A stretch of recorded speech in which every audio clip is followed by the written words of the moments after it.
nosotros habíamos hablado sobre los TDA. De hecho, se había dado un par de definiciones formales y quedamos con que era uno de los temas principales en este curso de estructura de datos.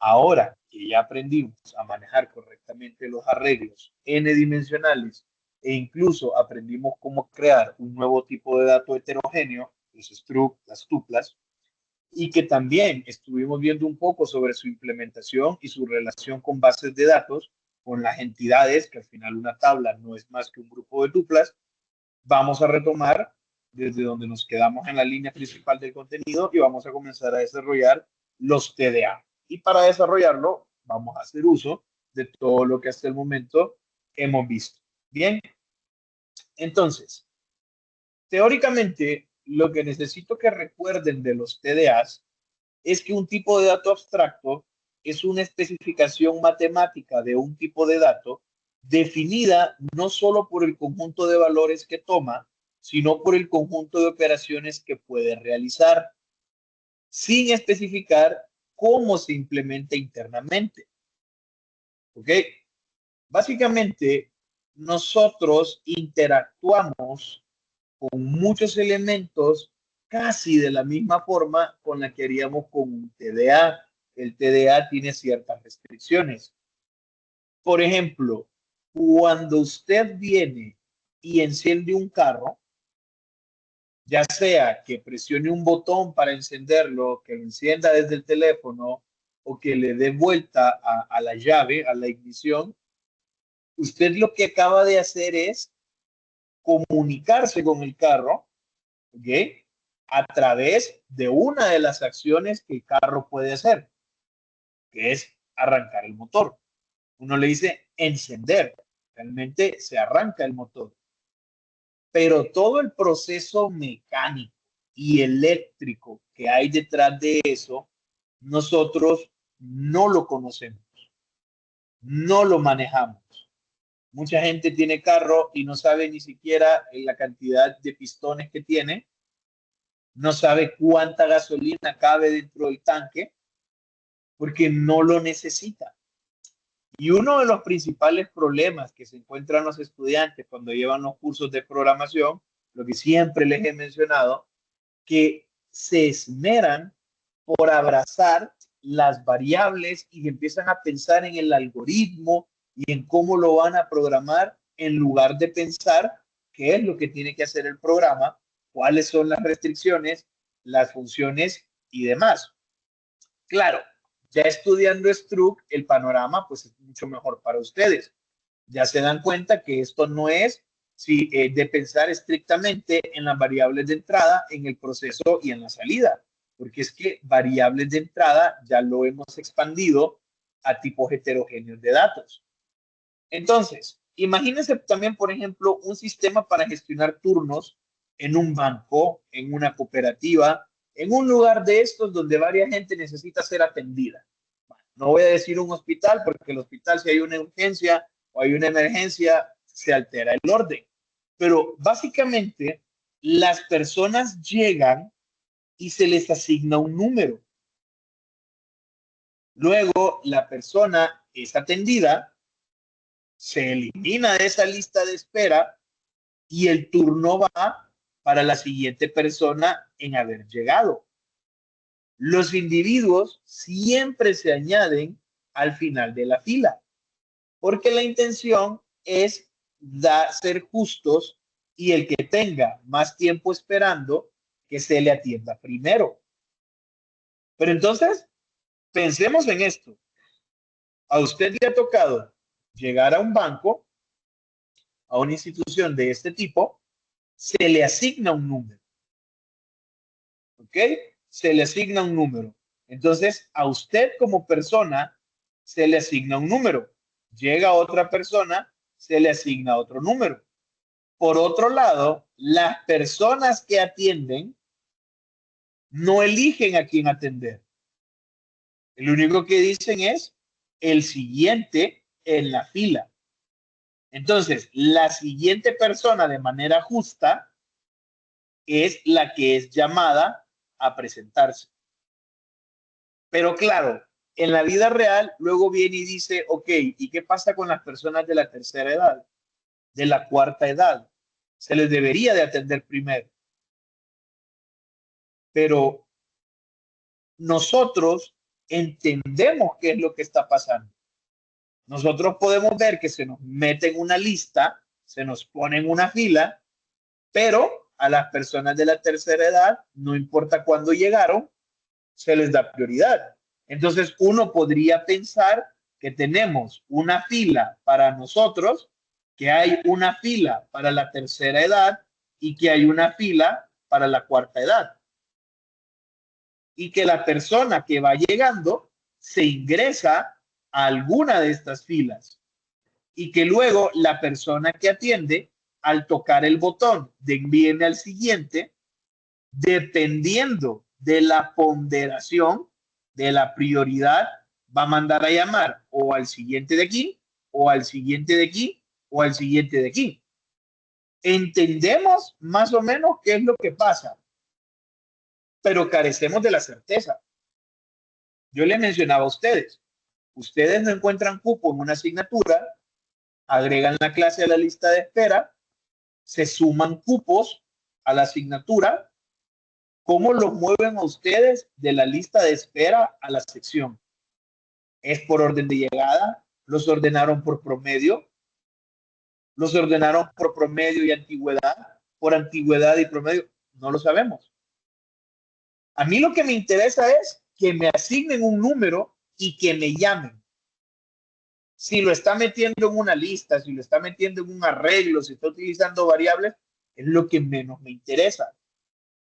Es una manera de acercarnos a estos TDA, porque los TDA tienen una estructura de datos adentro de ella que pueden ser estructuras compuestas, o sea, puedo tener un arreglo, puedo tener dos arreglos, puedo tener arreglos y variables, no lo sé, pero lo que me interesa es que hay un conjunto de operaciones que puedo realizar en esa estructura. En el caso de los turnos, agregar persona, llamar a la persona siguiente, limpiar todos los que estén en espera, consultar quién es el que sigue.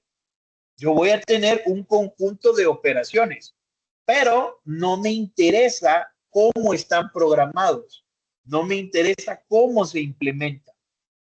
Y para ustedes, les repito, ese es un serio problema porque tienen esa manía de abrazar el código y de primero ponerse a pensar en el código en lugar del por qué y para qué de las cosas. O sea, ustedes saben programar, obviamente lo van a programar, pero no es lo que les debería de preocupar, porque es una obviedad que el sistema tiene que funcionar. Ahora, ¿cómo tiene que funcionar? Eso es lo que debería de pensar.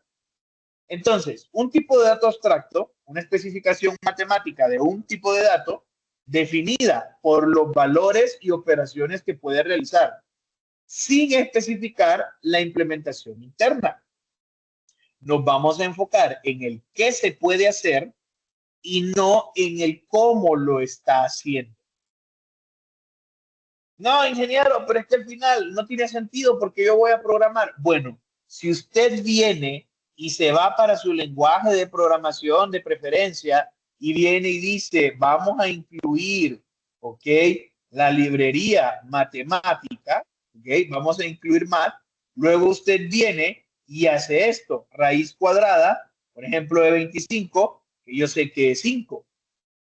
Y usted acaba de mandar a llamar una función llamada SQRT de raíz cuadrada. Pero aquí usted se da cuenta de que me está dando la razón.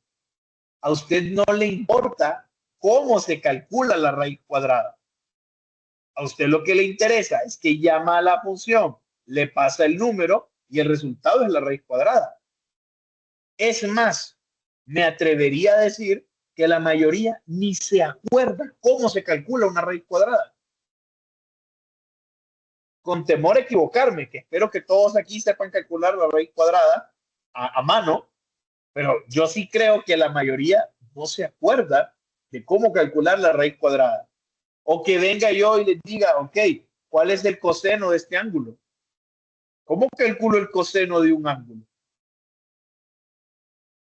Entonces, si ustedes se fijan, acabo de incluir una librería y yo estoy mandando a llamar una función, encender el carro, asignar persona, le estoy dando un valor, pero ¿dónde adentro de esta librería se almacena este valor? No nos interesa. No nos interesa. Bueno, pues con los TDA es exactamente igual. Lo que pasa es que usted no puede separarse del hecho de que lo quiere implementar, pero a su debido tiempo lo va a implementar. Antes de pensar en la implementación, porque código lo escribe cualquiera, vamos a pensar en la lógica que hay detrás. Entonces, por ejemplo, en el sistema de turnos de atención, hay tres momentos interesantes. La llegada de las personas, la atención de las personas y cuando toca insertar personas nuevas. Al momento de llegar, a las personas se les va a asignar un número de manera secuencial. No hay problema. ¿Cuántas funciones, cuántos ciclos? No importa. Cuando llegue una persona, se le va a asignar un número y ese número respeta una secuencia. Eso es todo. Ahora, en la atención, vamos a aplicar una filosofía. El primero en entrar es el primero en salir. First input, first output. ¿Ok? Se va a atender al que lleva más tiempo esperando. Y cuando es atendido, pierde su número. Se elimina. O sea, ya lo atendí, ya no tiene nada que hacer. Este sistema se centra en las personas que están esperando. Meter personas a esperar y sacarlas para que dejen de esperar. Y la parte de la inserción. Cada vez que llega una nueva persona, ¿a dónde lo voy a agregar? Pues entonces yo ya tengo una filosofía con un procedimiento principal, pues cualquier nueva persona, lo justo es agregarlo al final, siguiendo la secuencia en el número próximo después del último que había llegado ya. Y eso es en lo que yo me tengo que centrar. Porque de todas maneras, para programar esto hay muchas formas. ¿Qué TDAs generalmente nosotros estudiamos? Bueno, nosotros estudiamos conjuntos. Indirectamente a usted no le enseñaron, pero las bases de datos relacionales tienen mucha álgebra de conjuntos y tienen mucha teoría de conjuntos. La unión, la intersección, la diferencia son los join, los inner join, join a la izquierda y join a la derecha. Operaciones de inserción, borrado y búsqueda, el CRUD, create, read, update y delete. Si usted se fija, usted hace un select. Usted pone select lo que le interesa, de dónde le interesa. Pero no se ha puesto a pensar que lo que usted tiene es un arreglo de tuplas, eso ya lo vimos ayer, es un arreglo de tuplas y lo que usted está haciendo es recorriendo ese objeto, ese elemento iterable, lo está recorriendo y luego está haciendo una comparación. ¿Esta tupla corresponde con el criterio? No. ¿Esta corresponde con el criterio? Sí. Lo saca a otro arreglo intermedio. Lo saca a otro arreglo intermedio. Cuando termina de recorrer todos los elementos, devuelve esa tabla, que si es una tabla truncada, bueno, claro, era algo intermedio. A ustedes no les interesa cómo funciona por la parte de atrás el insert, el create, el update, el drop, el alter table, no les interesa. Les interesa aprenderse el comando. Es más, no les ha interesado saber cómo se almacena en el disco duro cada una de estas tablas y una base de datos en general. Y no es que esté mal, no es que les tuvo que haber interesado, es que cuando arrancan directamente con la teoría y con el estudio, ustedes están utilizando o están implementando el TDA de turno. Yo lo estoy mencionando porque necesito que identifiquemos y evidenciemos que es algo con lo que ya indirectamente nos hemos acostumbrado a trabajar. Pilas y colas, que las vamos a estudiar hoy y posiblemente el jueves, aunque hay para pilas vamos a programar bastante, para colas ya no tanto, ¿ok? Ahora, hay estructuras de datos avanzadas. Estas estructuras de datos que estoy presentando acá, como TDAs, hacen uso de memoria dinámica. Hasta la fecha, nosotros solo hemos utilizado memoria estática. Todas nuestras variables se crean en tiempo de compilación. No hemos creado variables en tiempo de ejecución. No hemos hecho uso de la memoria dinámica. Después de que veamos pilas y colas, que nos toque estudiar listas, árboles y grafos, en este punto vamos a estudiar estructuras de datos dinámicas. Ya es memoria dinámica, ya se crean en tiempo de ejecución. Ya las mencioné, las listas, colecciones de elementos dispuestas en un orden lineal, árboles binarios, estructuras jerárquicas, grafos, estructuras acíclicas. Y esto es lo último del contenido. Los árboles y los grafos es lo último que nosotros vamos a ver antes de despedirnos del curso de estructura de datos.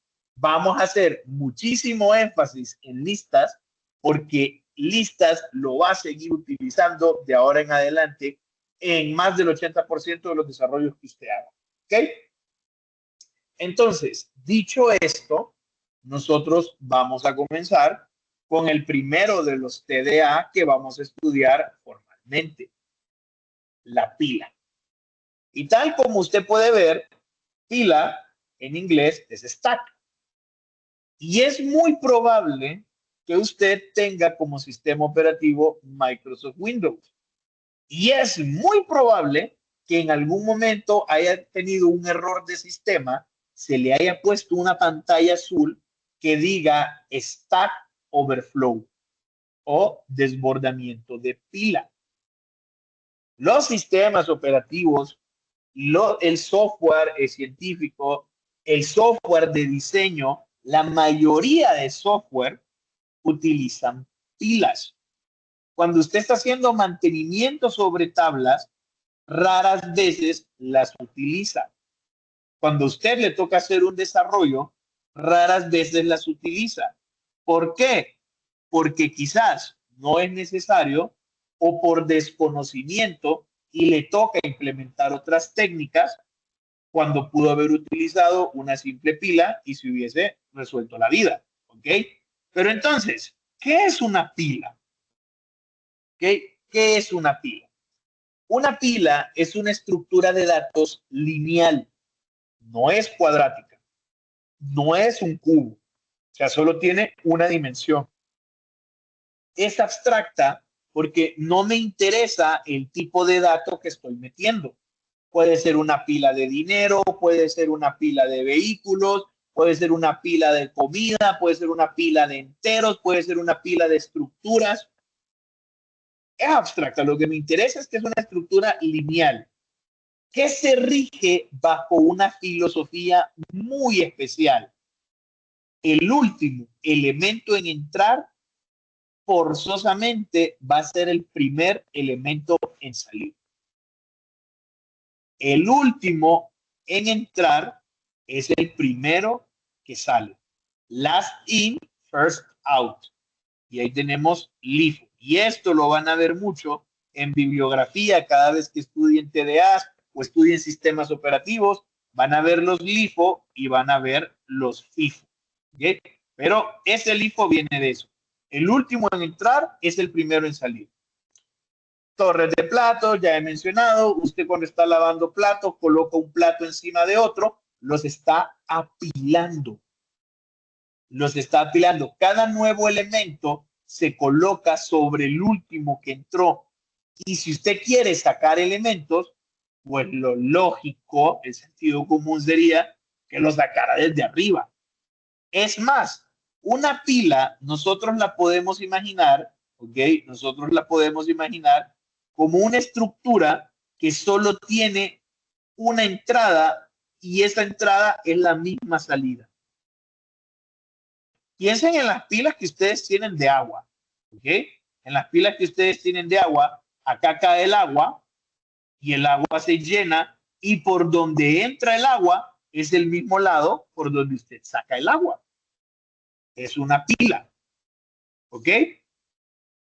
Ahora, si hablamos de TDA, acuérdense que es una estructura abstracta que tiene una estructura de datos, mezcla de variables, lo que sea que tenga dentro, pero me da ciertas funciones para que yo trabaje con ellas. Pues la gracia de las pilas es tener 5 operaciones, de las cuales las 2 fundamentales son agregar un elemento a la pila, apilar un elemento y sacar un elemento de la pila. Meto elementos en la pila y saco elementos en la pila. Y no necesito más nada. Miren esta imagen. Vean la importancia de la lógica de esto. El comprador les dice que quiere esa bolsa de cemento específicamente. No tiene sentido. Para poder sacar esa, lo mejor es sacar todas las que ya habían ingresado primero. Se los menciono porque también ya me ha pasado que pongo el ejemplo de una pila de ropa y alguien dice que tiene varios pantalones, se quiere poner este y lo saca de en medio. Ya no es una pila. Es una columna de ropa, pero ya no es una pila. Es una pila si el elemento a entrar se agrega en la parte de encima y por ese mismo lugar se saca el siguiente elemento.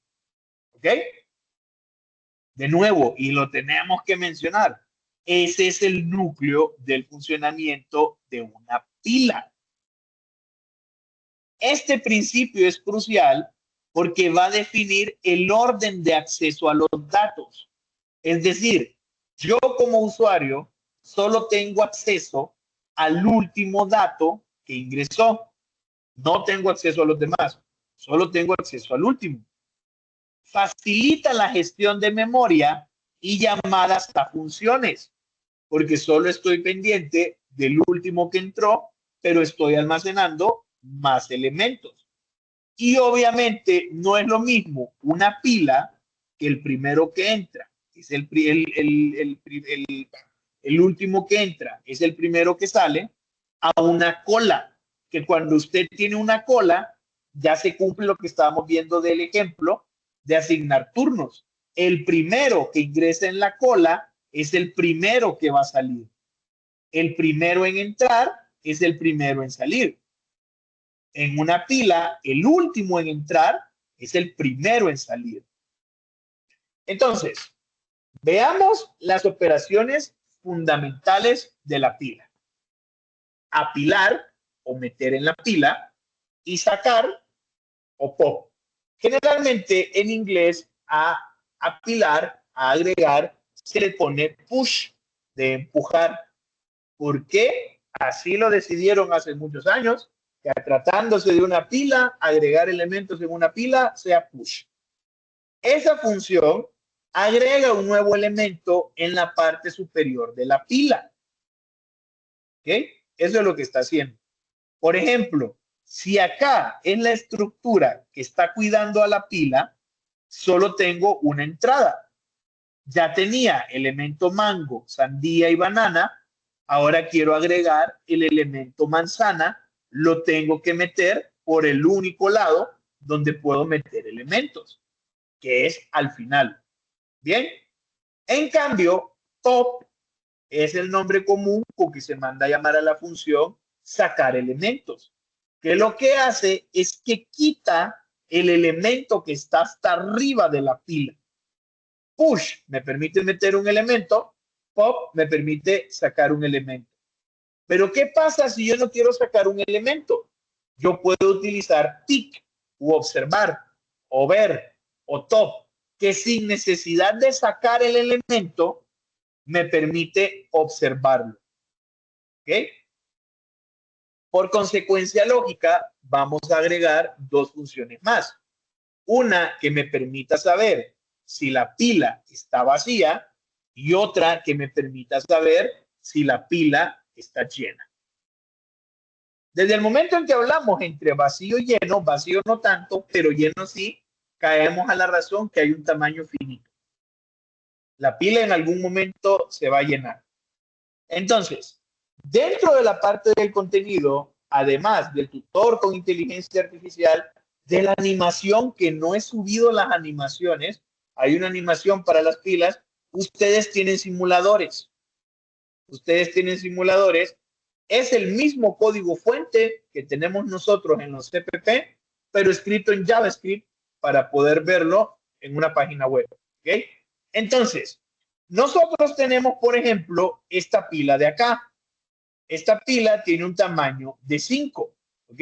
El tamaño ustedes se lo pueden cambiar. Por ejemplo, una pila de 3 posiciones.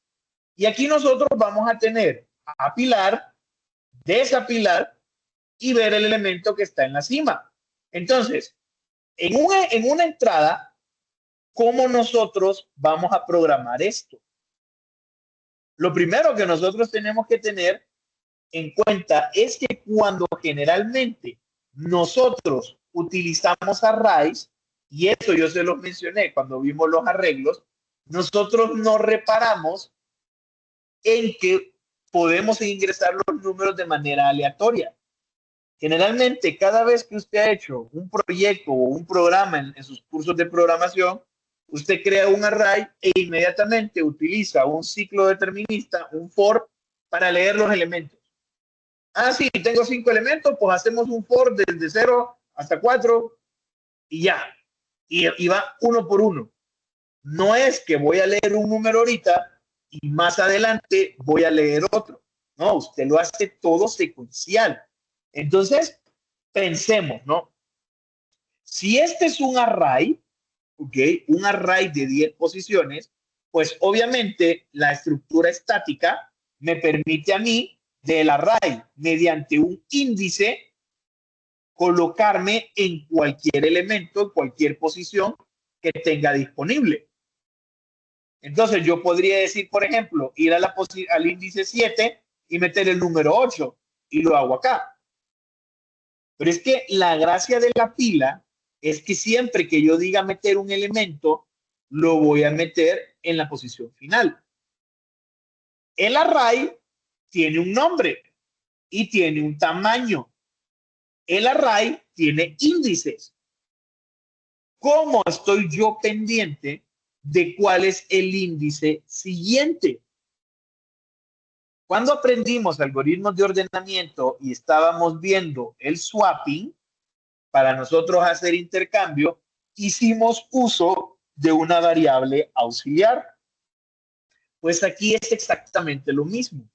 Vamos a tener la estructura de datos lineal, donde voy a guardar los elementos, y voy a tener una variable que me va a estar en todo momento vigilando la posición que tengo que utilizar. De entrada, voy a elegir voy a inicializar esa variable con el valor de -1. El arreglo, si tiene 10 posiciones, va de 0 hasta 9. Si yo digo que esa cima es igual a 0, estoy diciendo que estoy aquí. Pero ahí no hay absolutamente nada. Claro, usted como programador, como programadora, puede saber que es de la posición inicial y que cuando meta un número aquí, pues automáticamente cima ahora va a pasar para acá y esta es la siguiente posición vacía. Yo prefiero que primero cima sea igual a -1. Vamos a meter el número 5, ¿ok? Entonces, cima que valga 0, porque 5, que es el último elemento, está en la posición 0. Teniendo esta consideración, regresamos al simulador y vemos que aquí tenemos un array de 3 posiciones y tenemos una variable cima. De momento, la pila está vacía, no tiene nada. Pues vamos a meter el número 5. Mandamos a llamar a la función push con el valor 5. Y hemos visto que cima ahora está en 0, porque es el elemento hasta arriba, y en la posición 0 está 5. Si yo quiero ver cuál es el elemento, lo único que tengo que hacer es irme al elemento cuyo índice es la cima. Si yo hubiese empezado con 0 y quiero ver el elemento, la única diferencia es que es cima menos 1. Bien, no hay problema. Vamos a meter otro elemento, el 100, y le vamos a dar apilar. Los elementos solo pueden entrar por acá. Y aquí ya apilamos el 100. Si yo quiero sacar el 5, no puedo. Para sacar el 5, primero tengo que sacar el 100. Una vez sacado el 100, puedo sacar el 5. Y ahí la pila está vacía. Vamos a meter un número. Metamos el número 45. Metamos el número 67. Metamos el número 89. Metamos el número 100. No se puede. Stack Overflow. La pila está vacía. Hay un desbordamiento de pila. ¿Cuál es el último elemento? El 89. ¿Cuál está antes del 89? Claro, como nosotros estamos viéndolo de esta manera, podemos decir 67. Pero realmente lo único que nosotros podemos ver es lo que la cima nos va a permitir acceder de manera aleatoria. De momento, el elemento en la punta es 89. Lo desapilo, ya desapareció. Ahora que ya tengo un espacio, puedo meter un nuevo elemento. Estas funciones, está llena, está vacía, apilar, desapilar y ver, son las 5 funciones que yo tengo para el TDA pila. ¿Ok? Son las 5 funciones que yo tengo para poder hacer este TDA. Lo que hay hacia adentro no me interesa, porque no me interesa la implementación. Volvemos a lo mismo. A mí lo que me interesaba era poder agregar un elemento, poder sacar un elemento, poder ver cuál es el siguiente elemento que voy a sacar y saber si puedo meter elementos. ¿Cómo voy a saber si puedo meter elementos? Mientras no esté llena, puedo meter. Saber si puedo sacar elementos. ¿Cómo puedo saber si puedo sacar elementos? Mientras no esté vacía. Eso es lo que me interesaba. Ahora viene lo interesante. ¿Cómo lo vamos a programar? Miren, tenemos de entrada 5 maneras de programar esto. En realidad son más. Pero aquí tenemos que pelear con un dilema. Porque podemos utilizar variables independientes o podemos utilizar un struct. Ok.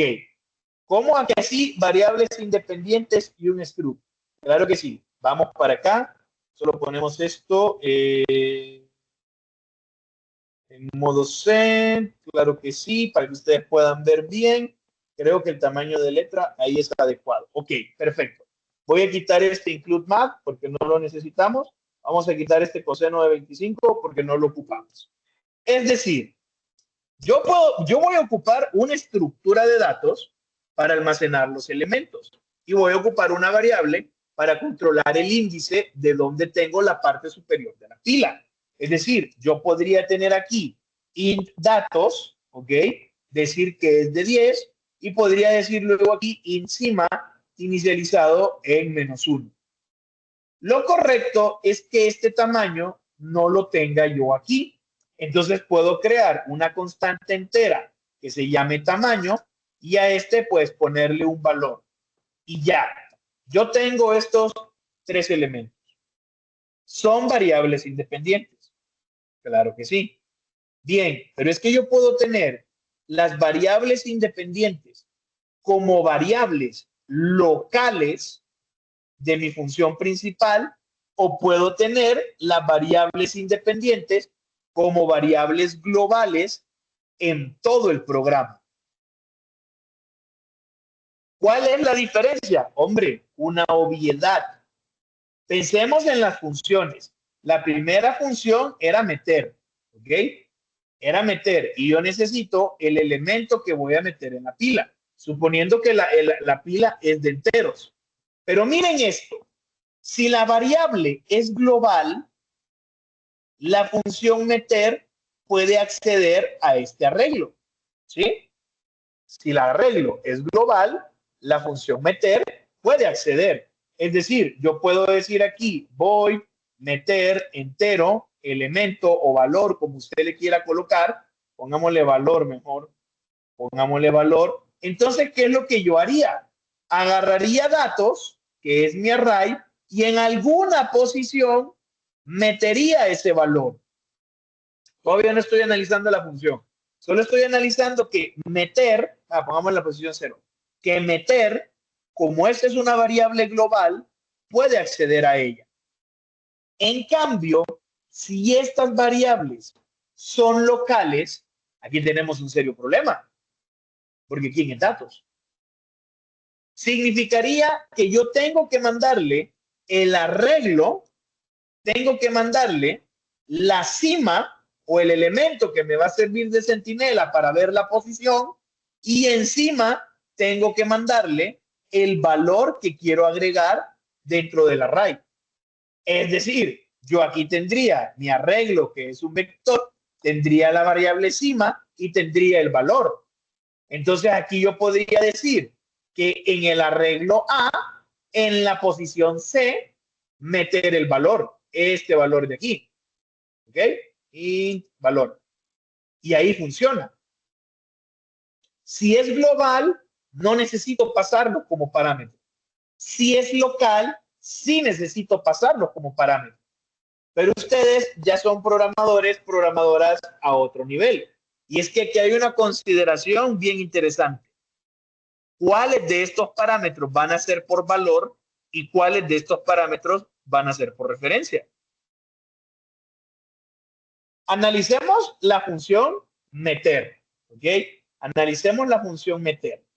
Lo que yo voy a hacer, ¿ok? Lo que yo voy a hacer, vamos a ver el simulador, ¿ok? Vamos a crear aquí una de 4 posiciones, nada más, una de 4. Yo primero, cima vale -1. Si yo voy a meter un elemento, ¿cuántas personas hay aquí? 30.